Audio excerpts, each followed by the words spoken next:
Hi guys, my name's Paul. I'm an instructor down here at the Glaciere Maritime Academy. Today I'm going to go through some of the basic features and functions of the Scuba unit. In my hand I have what's called regulators. The whole thing is called a regulator set, made up of various parts.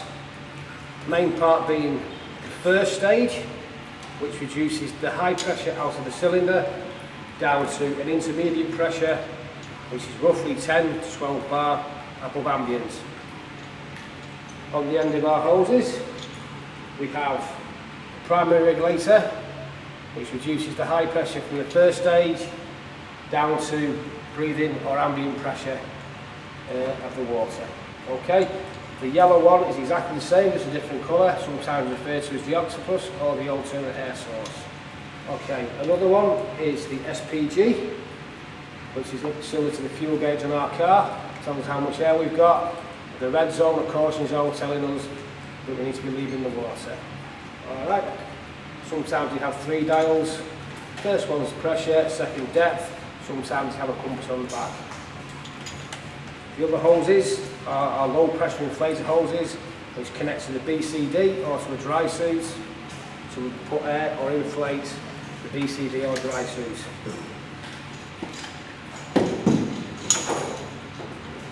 This is a standard cylinder. This one in particular is a 10 litre. Maximum working pressure on this particular type is 232 bar. This is our BCD, buoyancy control device. Various colours and styles. Basically they all do the same thing. We inflate, deflate. Some have weight pockets in the sides. This is the low pressure inflator or the power inflator, which we use to add air or subtract air from BCD. Okay, putting it together. First of all we have the cylinder pointing away from ourselves, so any high pressure, if it does get knocked open, it's going to go away from us, not towards us. On the back of the BCD we have a tank band. Normally we wet that, so when we do tighten it, the cylinder's not going to slip. This is then placed over the top of the cylinder, as so. And what we're looking at roughly is where the valve is, the outlet of the valve, is roughly level to the top of the BCD. Okay, and then we tighten the tank band up, nice and tight. Give the BCD a shake just to make our cylinders nice and tight.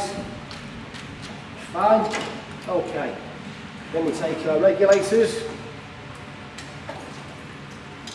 which go over the top.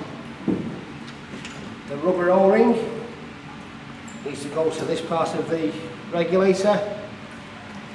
There's a little dimple on the back of the cylinder which that little cone-shaped screw goes onto. So we place it over the top, over the O-ring,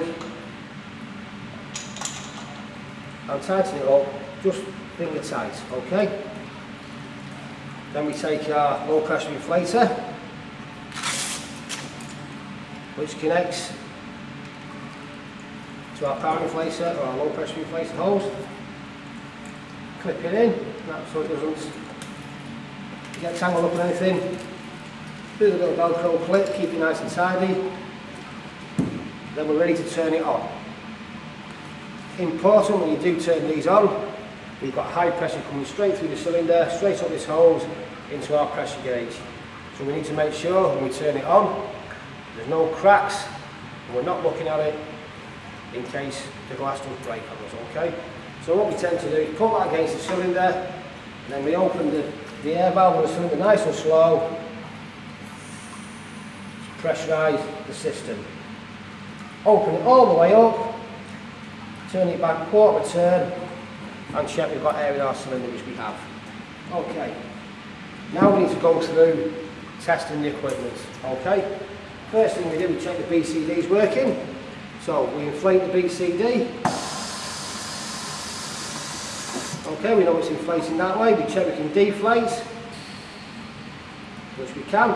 We also check we can inflate the BCD orally by pressing the button I'm blowing into it orally.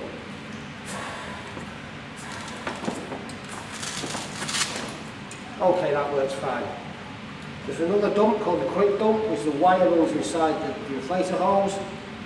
Hold it on the end, hold it there, we pull. That's the quick dump working. We have a quick look down the back of this BCD. Make sure the other dumps are working.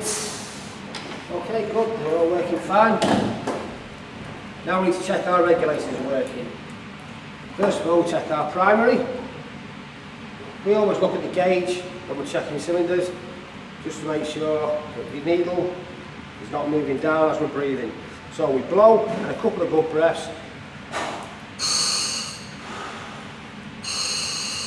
Okay, that's good. No movement on the needle. Again, we check our alternate air source.